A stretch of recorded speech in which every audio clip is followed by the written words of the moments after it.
How are you today? I'm well. I have to admit, I'm really excited to Oh, talk to good, you. good, good, good. Well, why don't you tell me a little bit about yourself?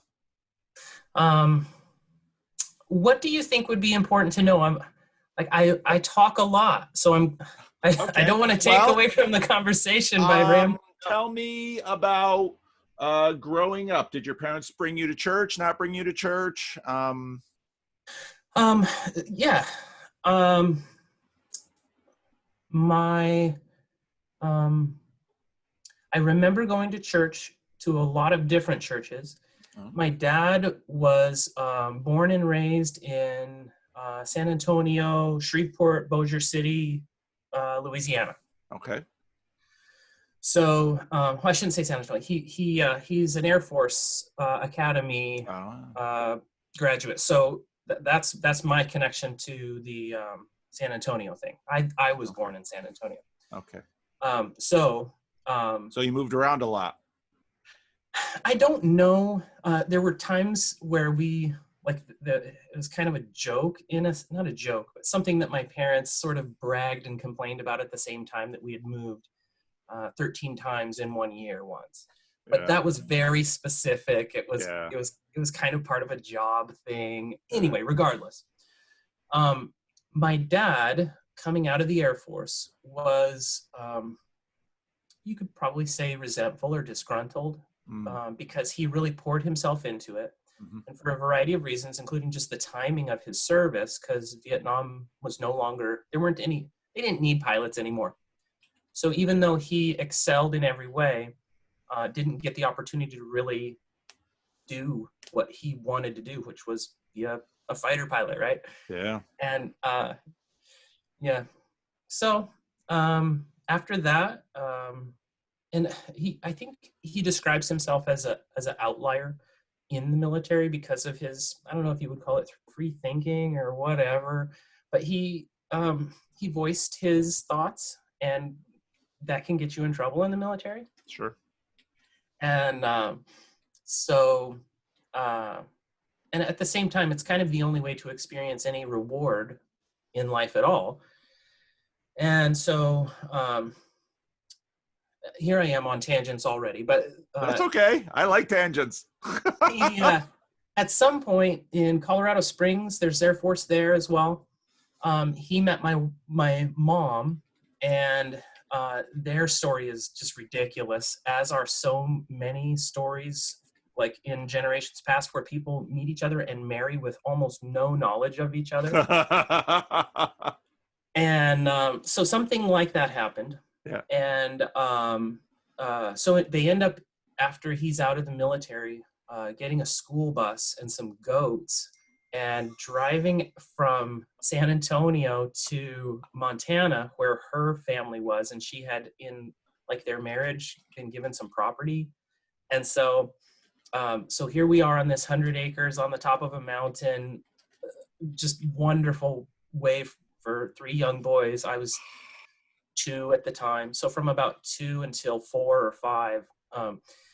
And so he had, in his military experience, gained enough education to teach. And so he taught at the local school, and that was not a good mix because really it was a logging community. And so people were very resistant to conventional education as he knew it.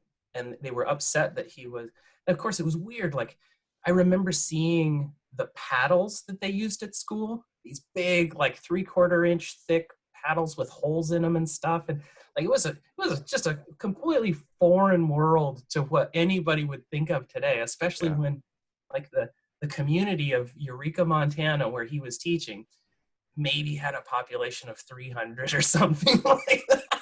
Yep.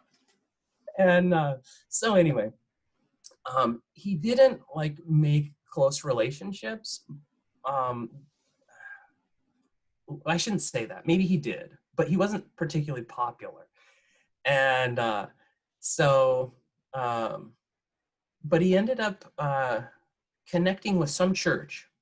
And so I do remember being like, to the extent that he ended up pastoring, or like getting on that like that career track.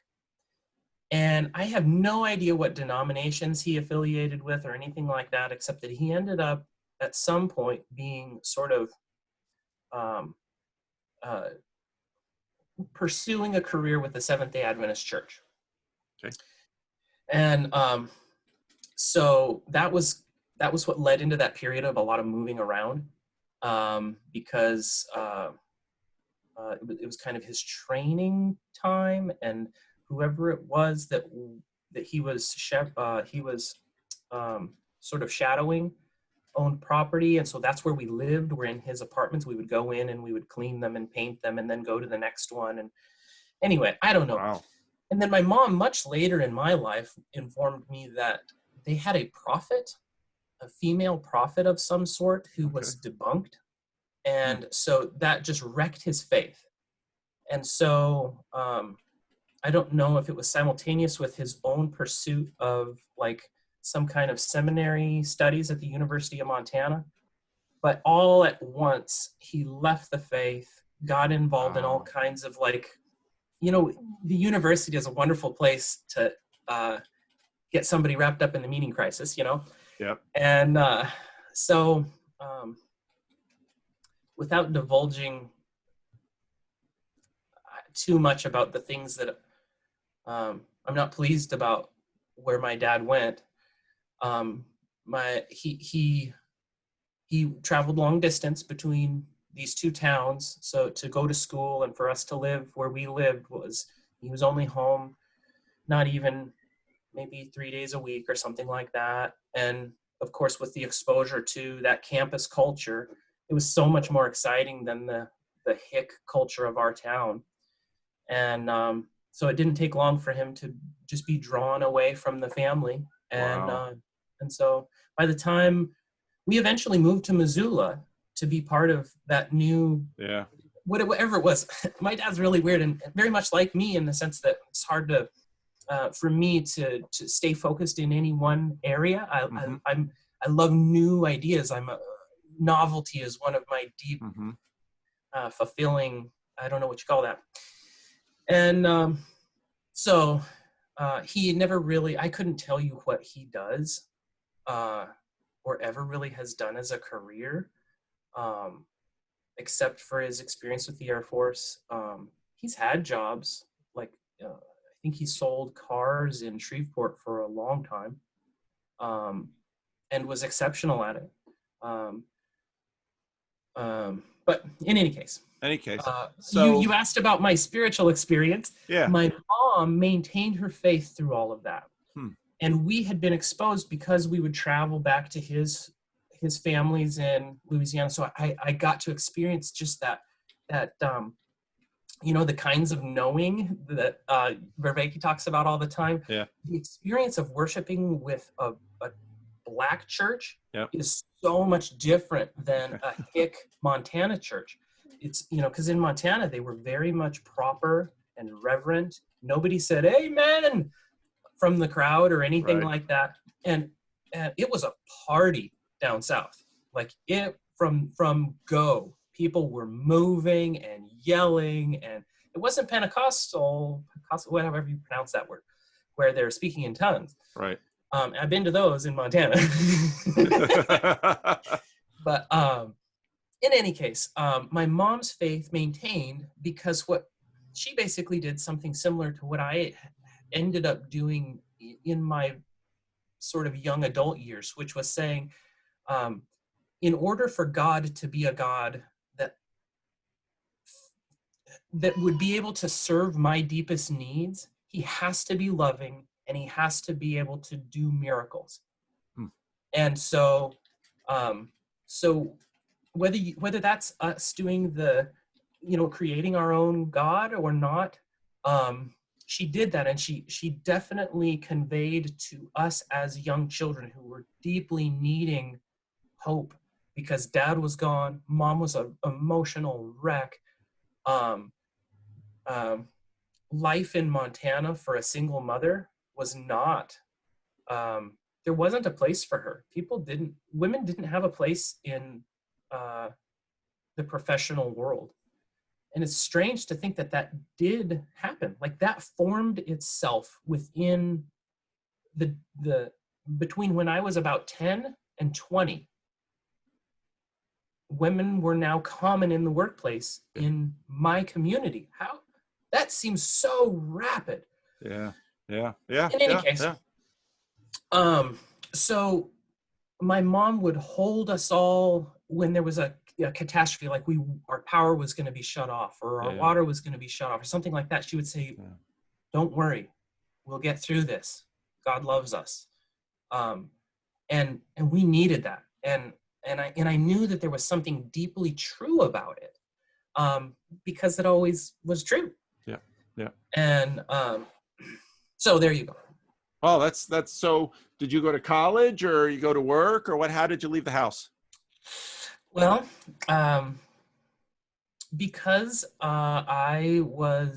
because my mom was working from the time I was about 8 until from then on, Mom wasn't really home. She couldn't be, and you could tell she was just it tore her up. Yeah. Because we needed so much, more than she could possibly give. I remember, oh man, there's so many just tragic things. A couple of years back, I wrote a thank you letter to one of my science teachers. I can't remember how I saw him on Facebook, but I expressed my gratitude for him being in exactly the right place at exactly the right time in my life for me to see that there were men who I wished my father had been. And it didn't mean he could do anything for me in that role, right. But he was that person that I needed to know existed. Yeah. And so anyway, we were unparented. And so all through from about, I shouldn't say that because it cheapens my mom's effort, but we were free, like Lord of the Flies. And by the time I was 12, I had experienced all of the kinds of extreme interactions with the meaning crisis that a human being can and not be a direct victim of evil. And there were people around me who were. I knew, like, even members of my family were horribly abused. And I escaped that. And I don't know how. It wasn't my doing, because I put myself in plenty of positions. I did every drug I could get my hands on. I was, you asked how I ended up leaving home. Well, I was involved in adult relationships very early. Both my brothers are older than I am, so I made fast friends with all of their older friends who had access to all of the things that are dangerous. Yeah. And when I was a sophomore in high school, I got my girlfriend pregnant, and I convinced her against everyone's wishes to marry me. I was not able to convince her to terminate the pregnancy, which was my first instinct. And it was just a simple question over the phone. She called me, said, "I'm pregnant." And I said, "Are you willing to get an abortion?" This was it was just that fast. She said, "No, I am not." And I said, "Mom," because I was on the corded landline phone at my house. And she says, "What?" I went back to the bedroom and I said, "Guess what? I'm going to be a daddy." She's like, "I told you." And so, like I said, I was able to convince her to marry me, but because it was completely a compromise, like she didn't want to be married. She didn't want to be a mom. Well, you're so young. Yeah. Well, thankfully she was a senior. And so she didn't have to be pregnant at school, at least not visibly. Yeah. But I was still in school for 2 more years. in high school. And then I ended up going to the University of Montana, because the universities give you free money if you're in that situation. But Yeah. as soon as we were legally divorced, they took all my financial aid. And so I was like, well, I don't want to pay for this. And so I don't know. I don't know what other details you might want to know about Oh, me. you did a lot of living in those first 20 years of your life. And so many people don't have, it's so strange to think of the traumas as blessings, but, and maybe more, I should say, the forced responsibilities, but you're forced to choose. Am I going to, and in a way, my dad's, my experience of not being fathered made me passionately committed to, I am not going to let this child come up without a father. Yeah, yeah. And if I didn't have that, I probably would have been in the same boat as some of my friends who also were having adult relationships with women young and didn't have that conviction. And yeah. Wow. You've got quite a story. And I really want to be careful not to focus on that, because I so bad want to. Oh, what do you want to talk about? I'm so hungry for these conversations. Like, you have so perfectly articulated so many of my thoughts. I like, Micaiah's like, be careful. Don't just like love bomb this guy. But I love you so much, Paul. Like, I can't, you have made my life. Like, I am so grateful for you. And why? I'm curious about that. What is, see, and I don't just ask for, fluff me up here, but I want to know what's helpful for you. What has been helpful for you? I don't know if I tried to send you a little bit of stuff, and you must have so many things to read, but I've sent you various different things, and you don't need to read it now. I don't know if you could possibly do it, but which way did you send it? On the sign up here with the Calendly thing? Because there's a bunch of it here. Okay, and so I've sent you.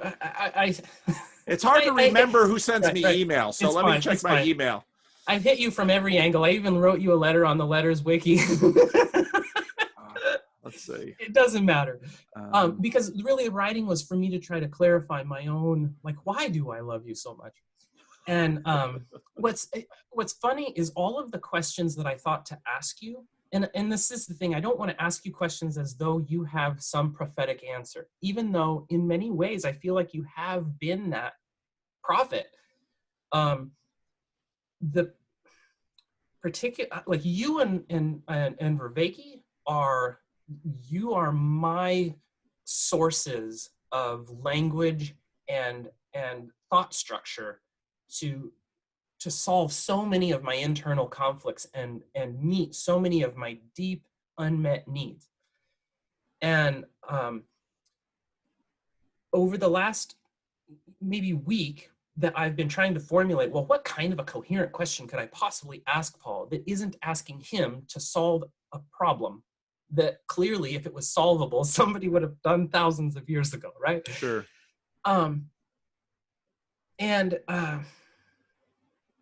So I've always been a little bit scared when these meaning crisis conversations are engaged in, because I know that it is necessary for me to maintain connection with whatever aspect of meaning is the divine.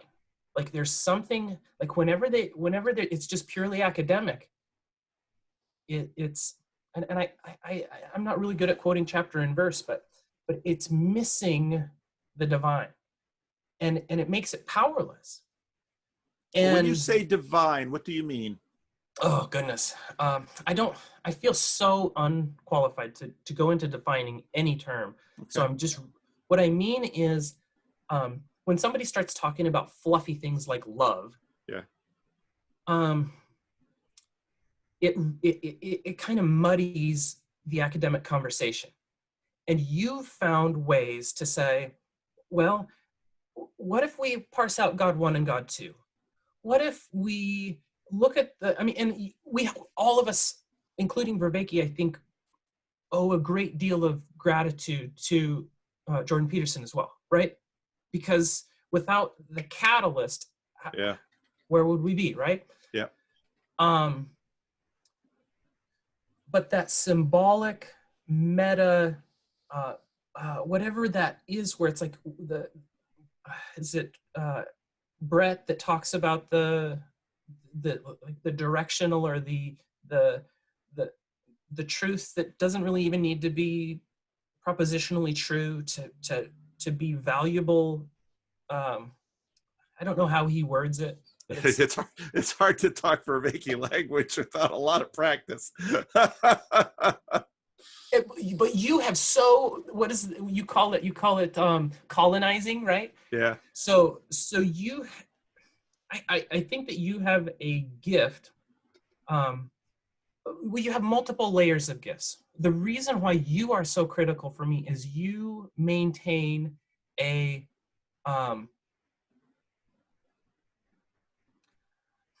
I don't feel like I don't have to risk betraying or abandoning a deep value that I have in order to entertain a truth that may, on its face, seem contradictory to it. And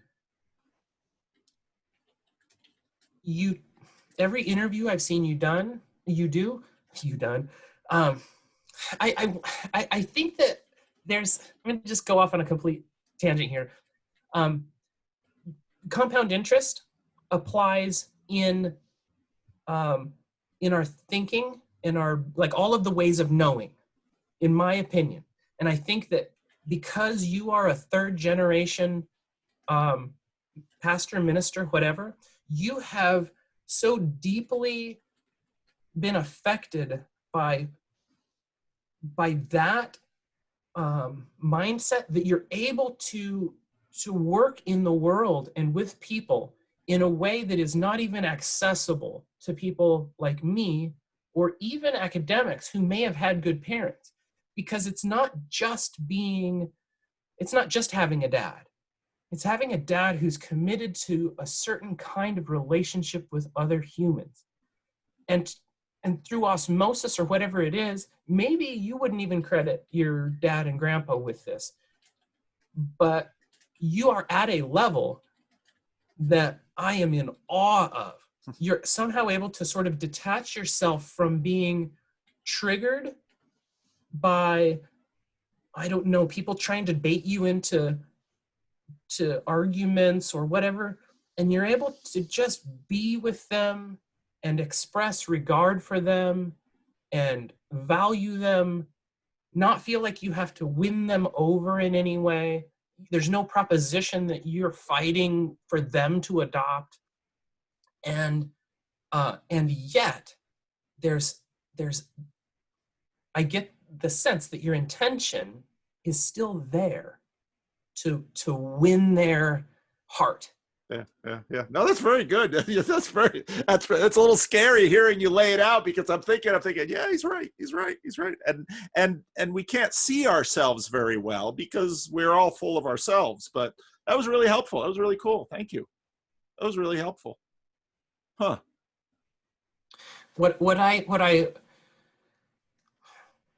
I have so many questions about your vision for church. Okay.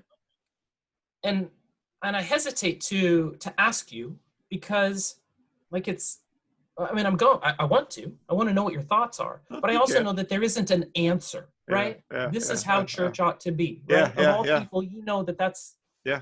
We may have a sense of things that are missing, or ways that we might be specifically equipped to engage or something like that. But to say this is how things ought to be is, how productive is that? Yeah.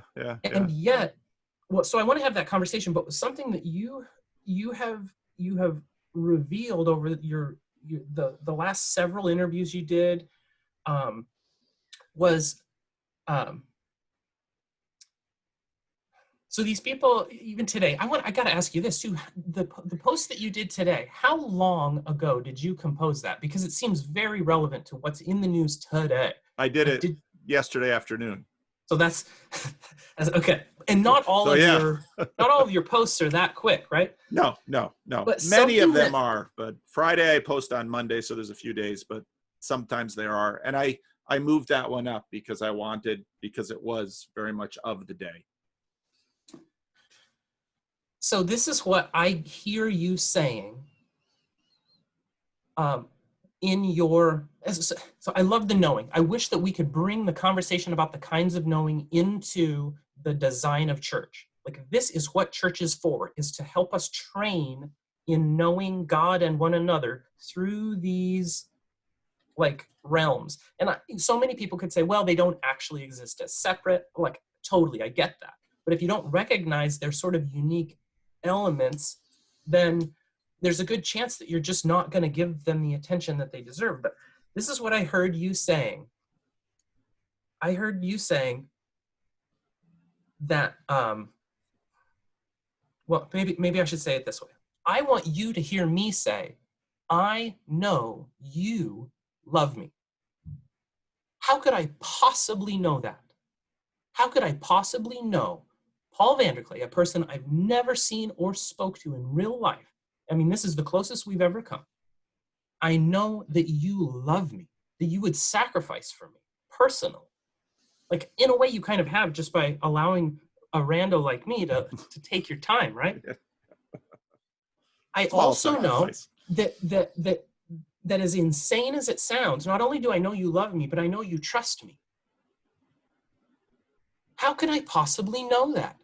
And I know it deeply, I know it. And I know why. And I think that maybe, particularly in just this last video that you made, you have sort of formulated a way of conveying that is similar to what I'm doing to you right now. Because I'm saying this to you, you are seeing proof that it's reciprocal. How can we do that? What is the magic that's happening here? Yeah.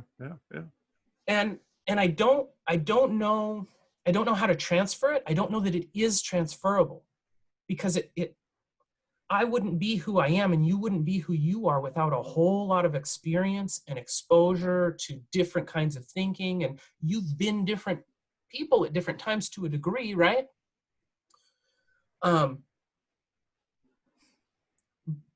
And I my understanding and affection for God 1 and 2 is the connector that allows me to say and to know, to experience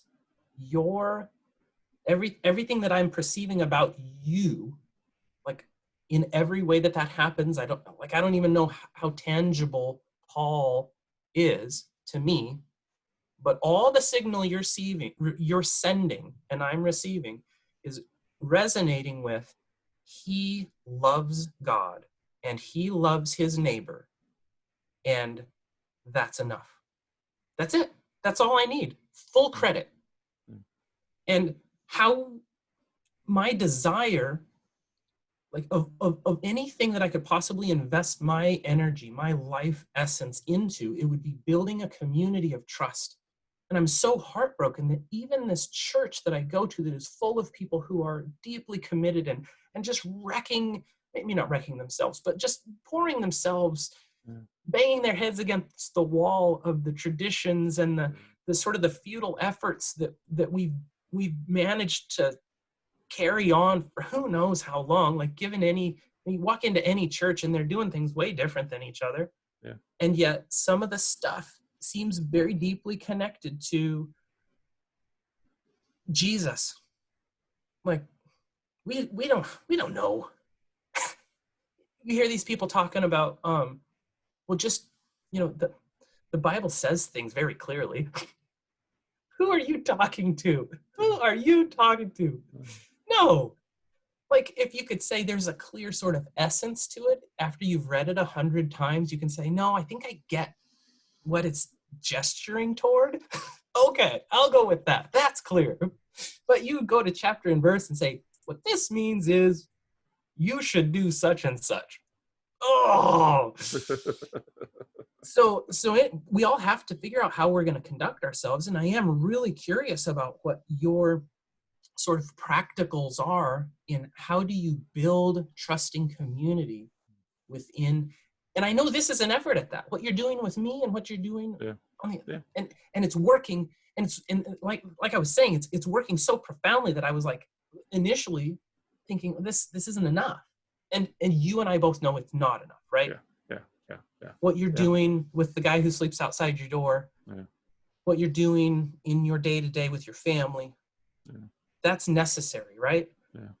And at the same time, for you to be able to communicate to me, and I am certain thousands and thousands of other people, that you love God and your fellow man enough that I can deeply, like you can even, I don't know if you can hear this lump in my throat right now, but I know you love me. I know it. And that's special.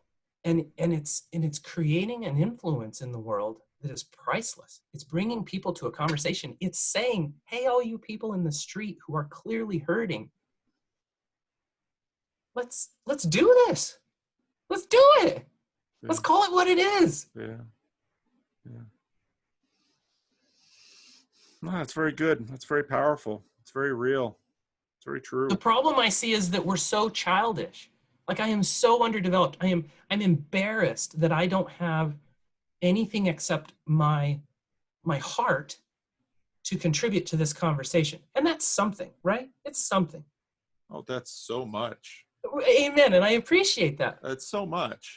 Because one of the things that the conversations have sort of stuck on is this question of good faith. And you just articulated that with your heart in this conversation.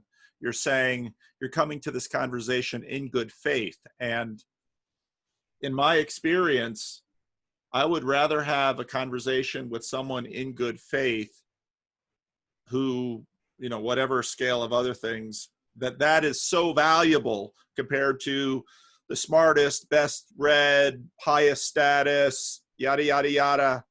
They come to that conversation not in good faith. The conversation is completely devalued. If there's good faith, there's potential for value and meaning and community and love and all of those things.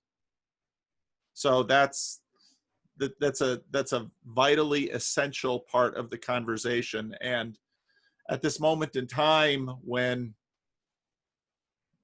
people are really suffering in the streets at various levels, I think, when it comes to the question of should police join them on the knee or not, I think what the protesters are asking for is, are you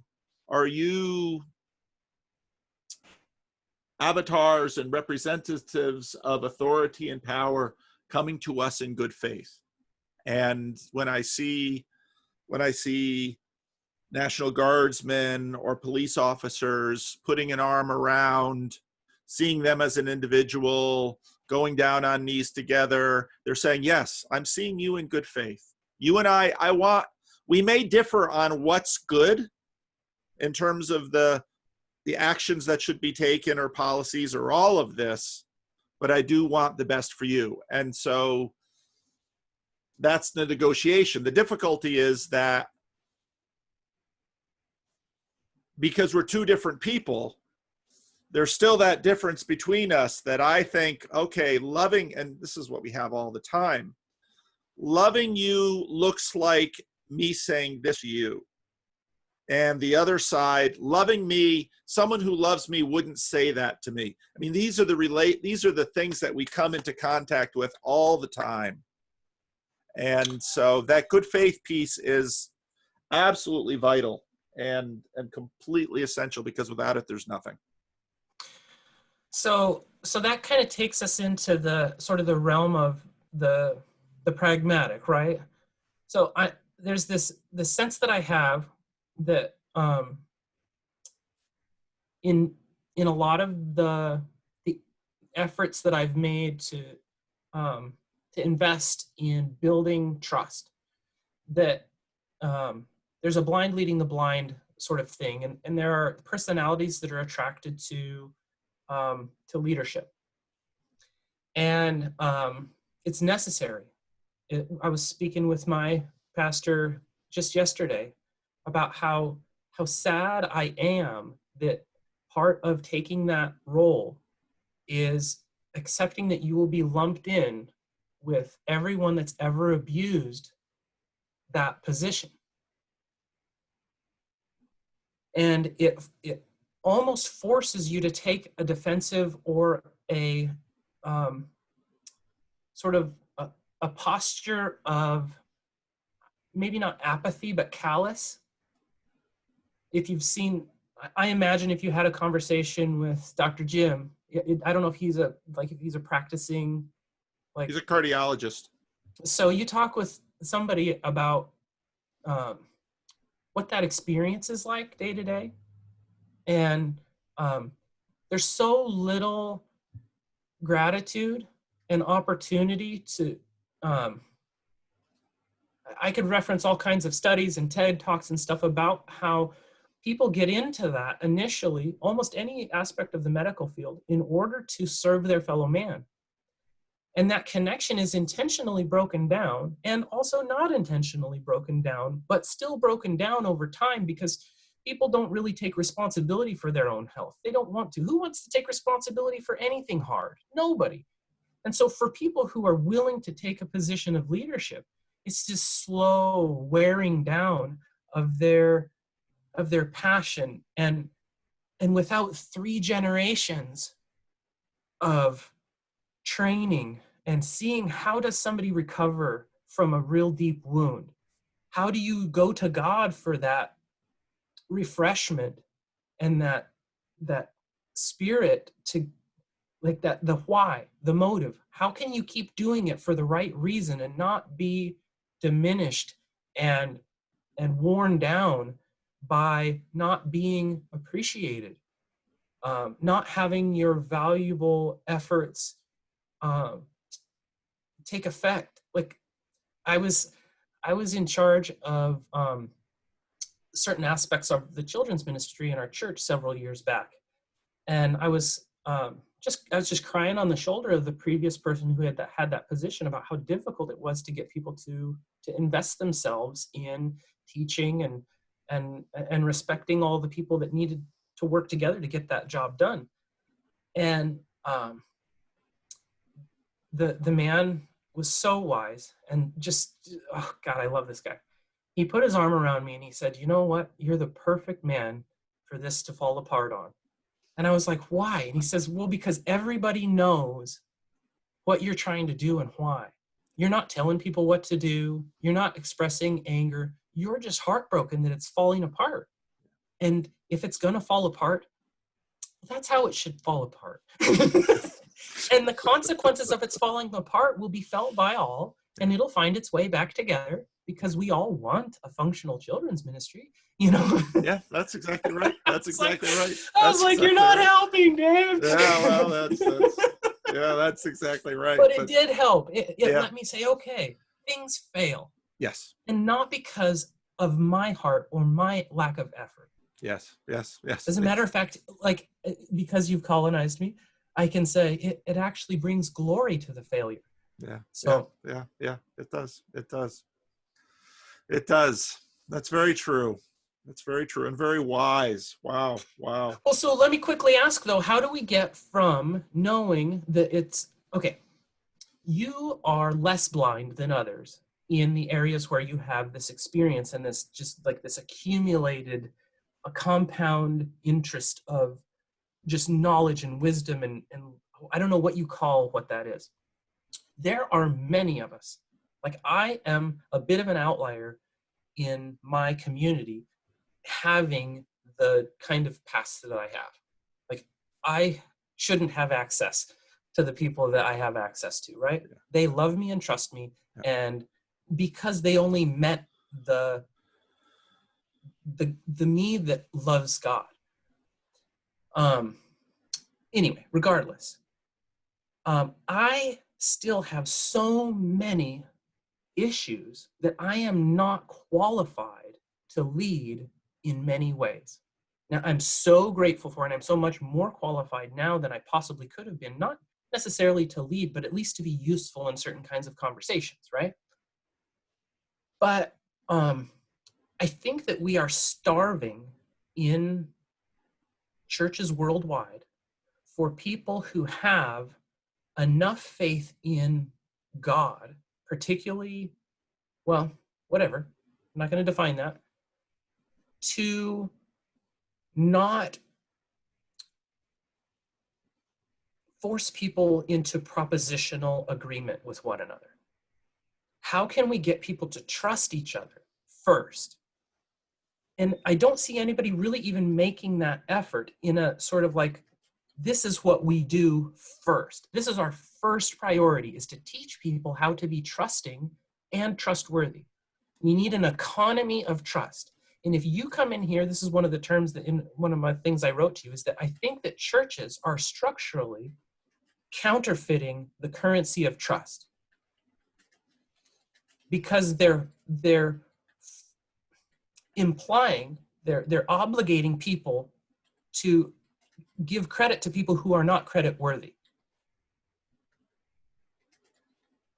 You're saying, no, accept their false currency as valid within our trust economy. No, we need to have, like, if ever there was a place where we need to have like a gold standard, it is in the community of trust.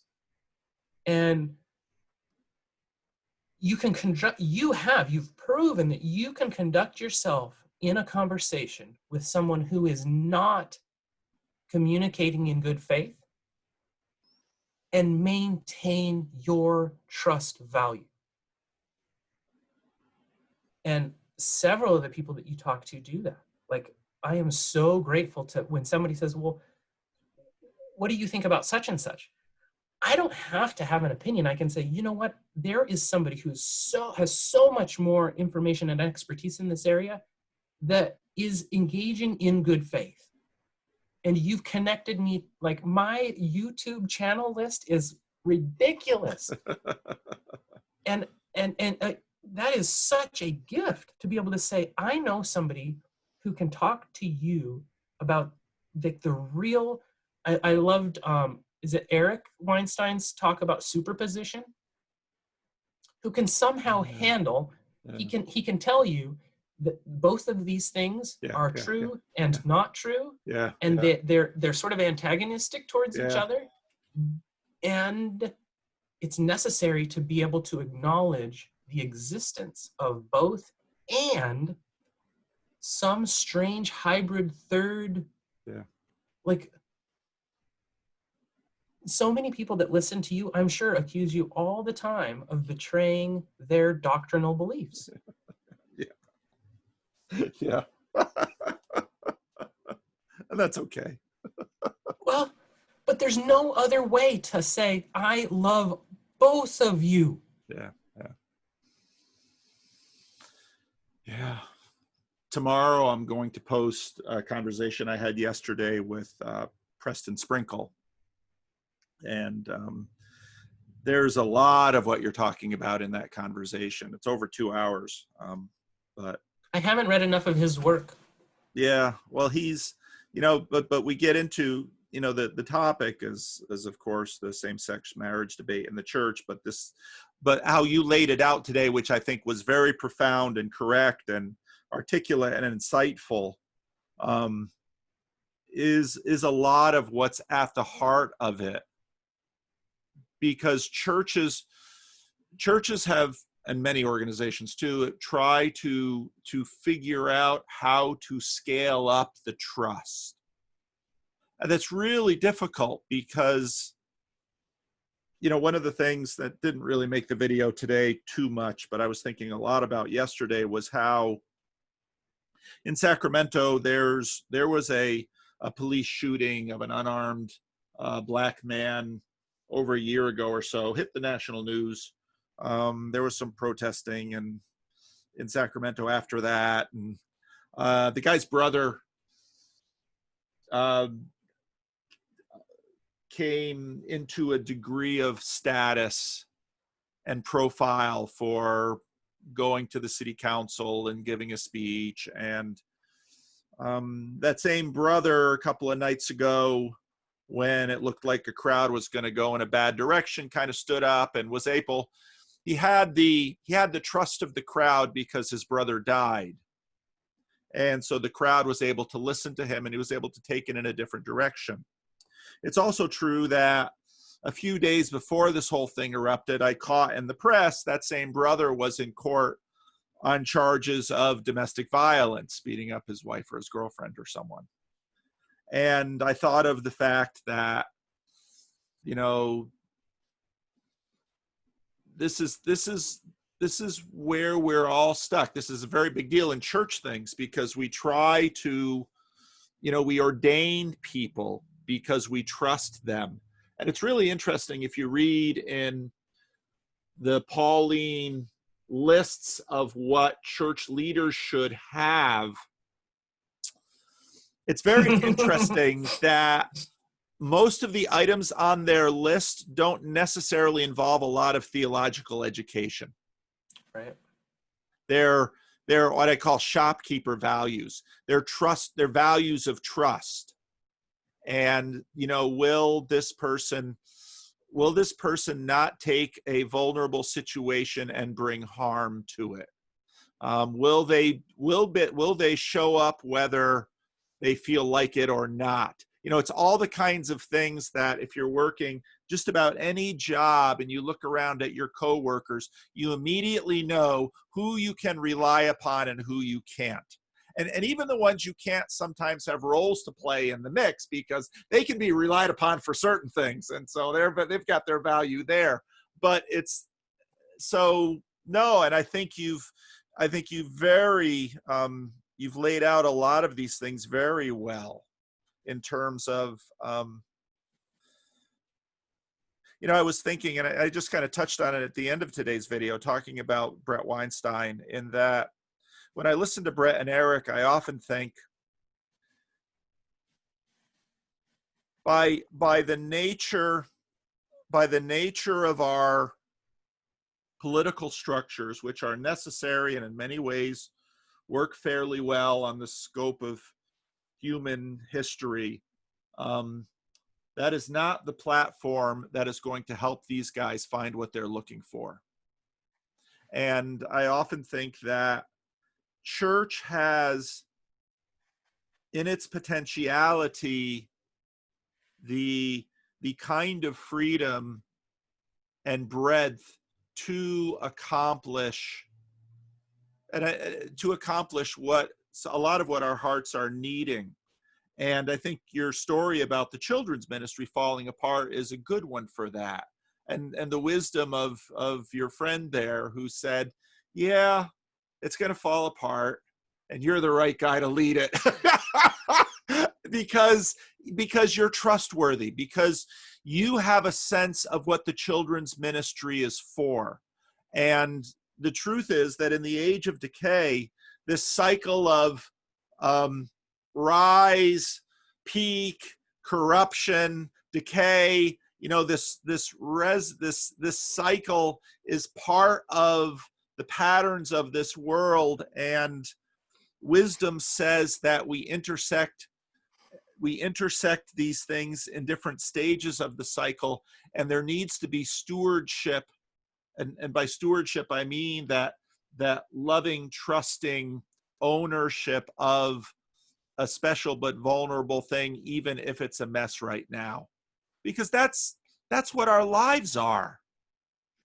They really are. And that's, our lives are all important, value-filled messes at some place of either aspirational building or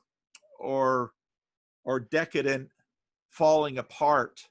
And we need leadership and stewardship for the different places in the cycle. So no, it's hard. for each of us, we know our flaws and we have some sense of our strengths, but we really only are informed of them from others. And Oh God, yes. This is why so badly we need people who can see our backside. yeah, Like, yeah, I mean, that's exactly what you just said, is you yeah, can't see your back. yeah, yeah, Well, if you can't see it, how can you possibly fix this gaping, bleeding wound yeah, that that you're continuing to like claw at because it yeah, yeah, itches, you know? yeah, yeah, yeah, Yeah. yeah. Oh, so I mean that you, we have an hour, we're almost done with it. I would love to hear you in the future. Um, maybe share your thoughts on how might, from your experience, and maybe within this community of trying to tackle the meaning crisis, how might people, I don't know, try to structure a trusting community? Because I don't see a functional model yet. And then the Yeah. second one would be, when you think about your responsibility to God, what do you think that is, particularly as it relates to building a community of trust? What, and I'm going to add kind of a third little bit on here, is what do you think is possible within your lifetime and the foreseeable future, and maybe the existence of mankind? Because we know that perfection isn't it. Like somehow, like if you read the Bible, it is, I was reading Ezekiel, oh my goodness. And yet It's a we're being wild book. called to sound the alarm. Yeah, yeah. Because like we'll be held responsible if people who could have been loved and engaged in that knowing and being known by God and one another, if they miss out on that because we didn't say something, that's on us. Yeah, yeah. So how do we hold that responsibility without somehow making some ugly human Frankenchurch, right? Yeah, yeah, yeah. And I think, boy, those are all great questions. And I think in some ways I try to answer them every day by what I'm doing. And, I pastor, and my occupation and my job is pastoring this tiny little church on Florin Road in Sacramento.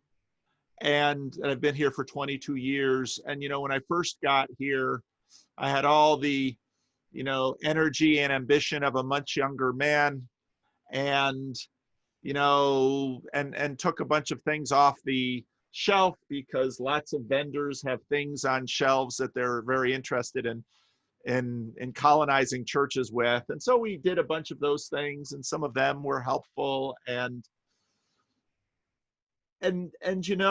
I, in some ways, it has come down to what I've done with this YouTube channel and the things that have come as a result of it. When I like how you, to try to structure a trusting community. I don't think there's any other way than the conversations, than the seeing each other, than the hearing each other, and then the watching each other do things for each other. Trust. Oh, wow. I'm watching The Wire. I've never seen The Wire before. And there's this guy in it, McNulty, who is a cop, and he's a passionate cop, but when he doesn't have a case, he's a drunk and a womanizer. And, and he's sitting there on the porch with his estranged wife. They're not legally divorced yet. He wants to patch things up and make things work, and part of her does too. And she just looks at him at one point and says, I can't trust you. And part of her wants him to be there for the for the kids, for their two sons, and certainly it would be easier financially if he lived there, and then all sorts of practical things, but I can't trust you. And I just, the conversation I just had before this, fun conversation with a musician who was talking about how he was a musician and now he's much more in the management side of things. And he says, being a manager of a band is sort of like trying to manage a dysfunctional family. And then he had these lines that I've never heard a pastor say, but they were just full of pastoral wisdom. He says, these people, these musicians, they take snapshots of things in their life and they put them on the wall, and that then defines them. And they have elephant-like memories if they feel like they've been wronged. And in a reframing way that brings back that little snapshot, that worst common denominator, they organize their life around the grievance. And, and part of that is connected with being a musician, because I noticed this a long time ago about people with good senses of humor. I never knew someone with a good sense of humor who also hadn't suffered for being the wrong color. How can you laugh about it, right? Yeah. And when you began this conversation and we looked at, he's talking about your life, part of what you develop after a degree of chaotic, insane suffering where you've been hurt is a sense of humor, because it's like cry or laugh, and laughing, maybe crying can build community, but laughing can sometimes do it better, at least if you're not laughing at someone, but we're all laughing at the absurdity of our situation. So people will sometimes ask me, they'll want parenting advice, and I'll say, try to be the person you want your child to become, because I don't know that you can do more than that. I know that you can screw it up, but, and I think it's the same way of trying to build trust and community. I've been enormously gratified by what I've seen happen on the Discord server in terms of, I don't post that much, but I do lurk a lot. I don't lurk a lot. I lurk sometimes, but the way in which people are engaging one another in an internet chat forum, which is notorious for, these little games of, mocking people or putting them down, and I watch people in there, someone will come into the Discord, and they're bringing all their game from the other places in the internet, and they try a trick like that, and it doesn't work on anyone. And what I mean it doesn't work on them is that people don't instinctively do it back to them. They absorb the evil, and they give good. This is exactly what Jesus says. Don't return evil for evil. When someone gives you evil, give them good. The thing is, that takes a tremendous amount of strength.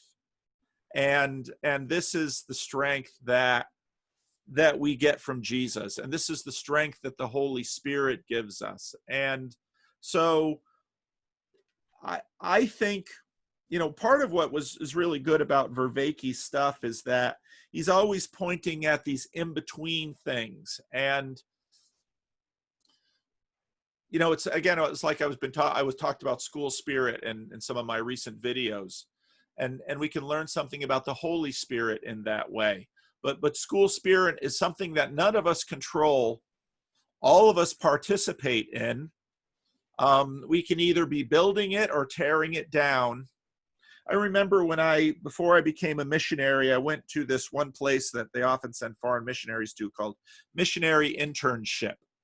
And they had all kinds of cross-cultural training and things like that my wife and I were doing. And I remember one of the things that one of the teachers there said is, when you're working in this cross-cultural situation, ask yourself, is what I'm about to do going to build trust or undermine it? And I've that's stuck with me. And I found that to be a deep, deep truth. And it's not the case that in every circumstance we have, well, let me say it this way. There are times when we have to do things that stress the trust in order to gain a deeper thing. Yep. We got to fight. We have to have conflict competence. Yep. Yep. But in most cases, in order for that to happen successfully, you've had to have built the relationship beforehand. In all of the mundane, boring, showing up for work when you don't like it, taking care of that kid when they have a cold and they really should have kept the kid home. You know, just, yesterday, things, in terms of my little homeless encampment outside my door here, I'm always just managing that thing. And there's sort of a tipping point when I have a high degree of tolerance for chaos, which anyone who walks into my office at work can see. I have a high degree of tolerance for chaos, but there's a tipping point, and it gets to be a tipping point. And the woman who runs the child care center knocked on my door, and she's like, not everybody has my degree of tolerance for chaos. And she's like, Pastor, I said, okay. I said, but you gotta tell your workers not to fill my garbage can with your stuff, because I need my garbage can to handle this mess. And so I cleaned up what one homeless person called the foundation of the Lord, which is what it's right outside my office. It's the foundation of the Lord, which there's a whole hilarious story behind that. But anyway, so I cleaned up the foundation of the Lord, and I took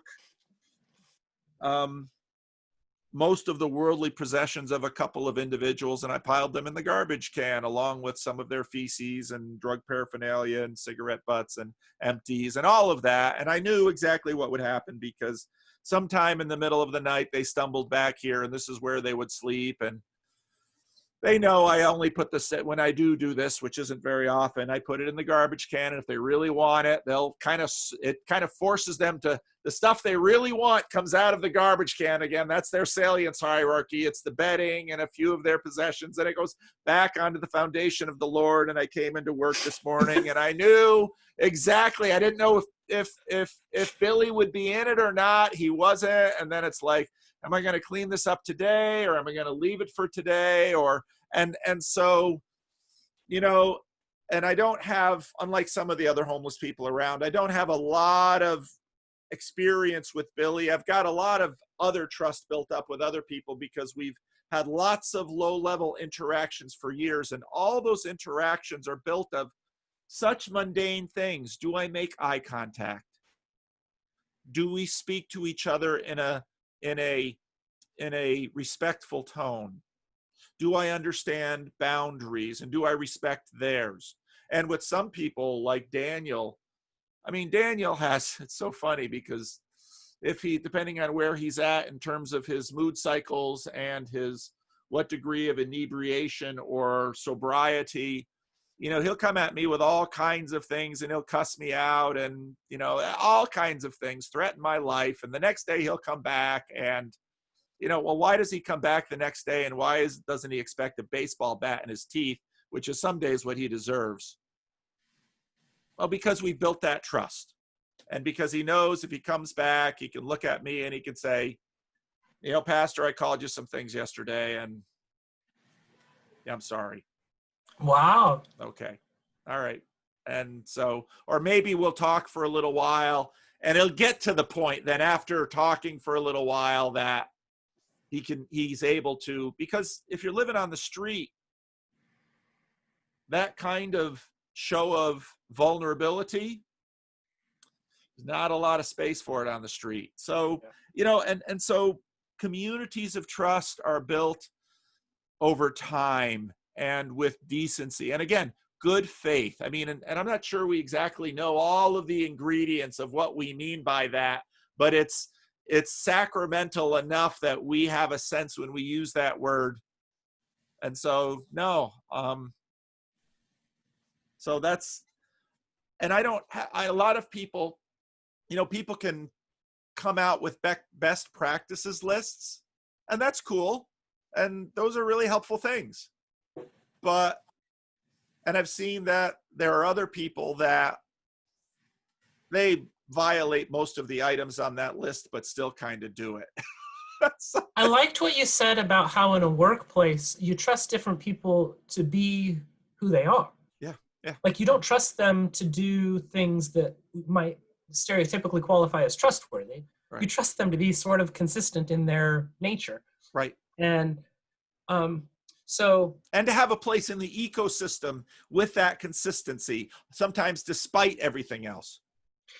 To me, that's what you have done a really good job of revealing in the way that you conduct yourself with people, is that you can have this unconditional positive regard for the human, and also call out, which is why I respect so many of the people that you have engaged with, IDW or otherwise, who will respectfully say, that's baloney.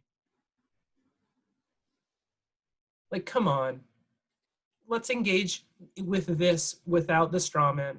I can steel man your side. Come on, let me say what I think is real about what you're bringing to this game and see if you can agree with me on that. And then let's take a step forward. Like, let's do this together. Yeah. And I don't know who wrote the book, and I don't even know the title of the book, but one of the takeaways from the book was the most important thing you do as a manager is hire and fire. Yeah. Yeah. And because it shows what you can be trusted to do. Yeah. Yeah. Because when you're asking for somebody to put their self out there, to invest the precious energy that they have in something, if you don't protect them, if you don't stand up for at very least the cause that you're investing in, they're not going to do that again. Yeah. You have forfeited what would be required for you to lead in that task. And there are a lot, I haven't yet found an environment, professional or spiritual, where the hiring and firing seems to be reliable. Yeah. And it's not, I'm not even looking for it to be correct. I'm just wanting it to be consistent. Yeah. Yeah. It's hard. When I think about what's, it's really important to remember that the internet is very young, and it's young in a lot of different ways. And what I think, part of what I see happening in this IDW space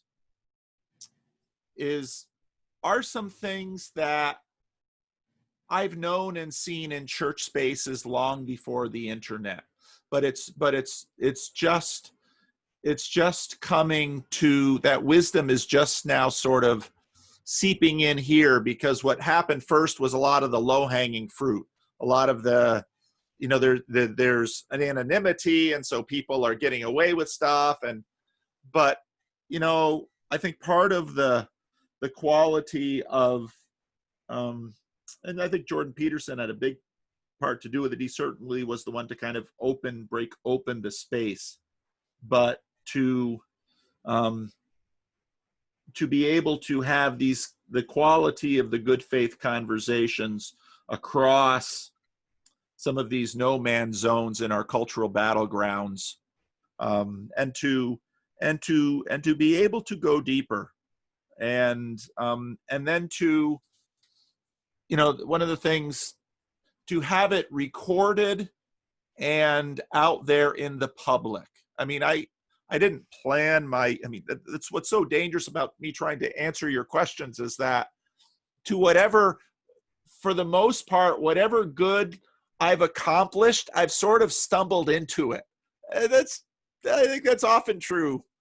And that's certainly true of the YouTube channel. And it's certainly true of, if you had asked me 3 years ago that starting a YouTube channel, I would have deeply meaningful, sincere conversations with people who basically sign up for an open slot on the internet, I would have thought I'd be talking to a bunch of Nigerians telling me to give them my bank account number so, they'd send me millions of dollars. But, and I wind up talking to people like you, and there's this weird thing that has happened. And I know because I've been on both ends of it, having watched Jordan Peterson videos, a lot of them before I started making my own, that, well, you can really sort of get to know somebody if you listen to a few dozen or 100 hours of thousands of hours of them talking on the internet. And if they're not perfect, and they have their issues and their problems and the things they get wrong, but that's why I so often don't value when people say things, well, Jordan Peterson is a grifter. And I thought, it's possible I could be fooled, but I've seen grifters, and, or John Vervaeke. I mean, anybody who imagines Vervaeke's a grifter, I don't know what his grift is. He seems to, to me, he's speaking in earnest good faith. And yeah, you might not agree with everything he says, but find another human being where you can't talk for a couple of hours and find some substantive difference between you. And I know that from the church. To me, that is the most heart-aching part of it, is that I want to invest everything. I want to run as hard as I can toward what I know is good. Yeah. And I know that's part of the problem, right? It's part of, you hunger and thirst for righteousness. Oh, but yes. Again, and this is why I can never be a modernist Christian, because I will not live in a world where your hunger and thirsting for righteousness will not one day be satisfied. That, to me, is the bottom line. And yet we know it's not going to happen in this realm age of flawed human grifters, right? Not in this age, baby. No, that's exactly right. And that every time I run through my own calculations of doubt and belief, I always come to this place where I say, with C.S. Lewis, I cannot believe that this world that looks so much like it's a portal to a better world isn't. And I'm there I'll stand. I'm not budging from that place, and I don't think I need to. That's the crazy thing, because I look at Jesus and I read the Gospels, and I don't think it's just all made up stories. And that's why I continue to be a Christian, and I continue to, and like you say, and I also, and I think you said it very well. On one hand, I'm not going to try to manipulate or coerce or try and in some way arm twist someone into saying they know things that they don't, because that's just a silly game. But at the same time, I do have my beliefs, and all of the questions about okay, how will God finally judge the world, and what will he do with us? And I can finally say, number one, I can't tell you that. I'm just a human being, and I'm really aware of my own limitations. But number two, I have no other option than to trust that God can and will. And so on that score, he will make things right. And that's, and I understand people saying, I can't trust that. I don't believe that. Yeah, I get that. And based on what this world shows us, I understand that, but that's what I believe, and it's my story, and I'm sticking with it. So, and your story, I think, is powerful. And I'm, the heartbreaking thing about these little video conversations is that, to me, they're like the samples you get at Costco. You want more. When you taste something delightful, you want more. And that's exactly what you're saying. I want more. And I believe we will have it. Because right now, in this age, we've got our limitations of time and space. But I think those who hunger and thirst for righteousness will be satisfied, and the meek will inherit the earth. I really believe that. Do you think it will get better for what? And we haven't asked what you define as the body of Christ. Yeah. But do you think we will get better or worse? Like, because as I read the Old Testament, there were times where there were good leaders, and they created a culture of trust. And it wasn't trust in one another so much as it was trust in God. And that's how you trust somebody, is you see them exercising their trust in God. So I don't want to say I'm not satisfied with the best that I see in the Old Testament as being the best that will be available to us. But well, it's a fair question, and it's a good question. And there's a reality.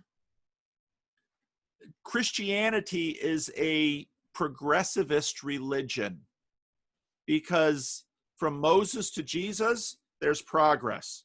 Jesus says, greater things will you do than you've seen me do. And when I look around the world we're living in, with, the electricity's on here in Sacramento 24 hours a day. It wasn't in the Dominican Republic. There's antibiotics. There's all kinds of really wonderful things. And Bishop Barron is right. This is God working through the world. And so, but moments of foretaste are often lost. And C.S. Lewis, I think that line that he says when he says, God is absolutely profligate with good things. People who shouldn't be playing around with it enjoy sex. People who have done everything to destroy their family sometimes have children who bless them. We taste joy so readily in this world, but what we can't find is security. And Lewis says that's because this world is designed to be, or at least in this dispensation, this world is basically a sacrament of the world to come. And Lewis says that God lets us know we're not going to find our rest here. And so, no, things often do get better, but just like with your children's ministry, sometimes in this age, they're in the falling apart cycle. But here's the crazy thing. You will learn things. If things never decayed, you wouldn't get the chance or the joy of the glory to build things and to build trust and to have your hand at it. And so usually, usually it's not so much like a cycle, but more like a spiral that hopefully, and they can spiral up and spiral down, but hopefully as that children's ministry gets built, the wisdom that you learned in its destruction, now you know how they fall apart. That's really important in terms of figuring out how to build a robust structure. Because, and when you ask me how to build one, I say, I know a lot of things that kill it. And so a lot of what I do is I don't do this list of things over here because I know that won't get me there. I can't give you a formula for success. I can tell you a lot of things you don't want to do. And then we'll follow our intuitions and listen to each other and maybe be able to do something. Amen. I've recently enjoyed playing around with the concept of dying well, because like of all the things that Jesus did, he died very, very well. Yeah.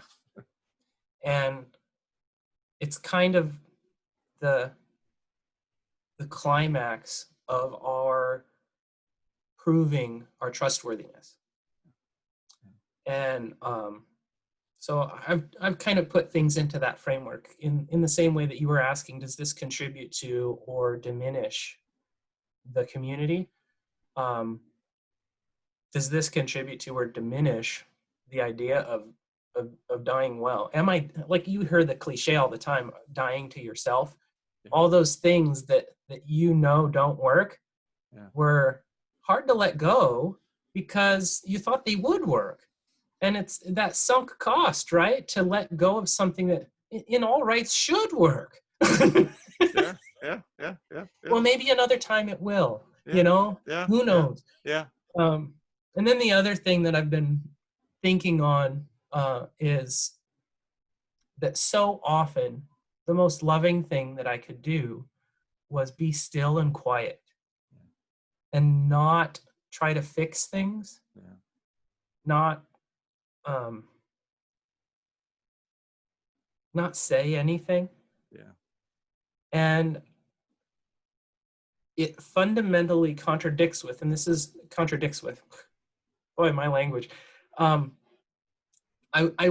know there must be some superposition there where, because I've always known that love was action. Kind of that, is it Pauline? Is that how you describe things that come from Paul?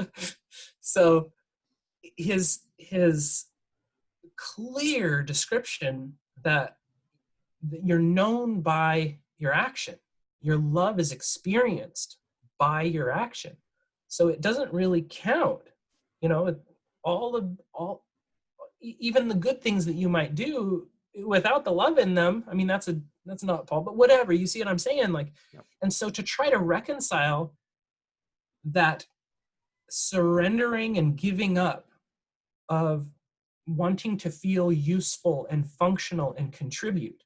It's part of my identity to be useful, to put my energy into a positive direction. And so to just fight every urge that I have and just be still is so challenging and so hard even after the fact to say, that was love? To just let that fall apart? To just let that person learn the lesson without me trying to soften the blow of consequence that, those are hard. I don't know what to do with it. Those are hard. The Eastern religions seem to sort of teach that as the ideal role is to just sort of stay disengaged. Yeah.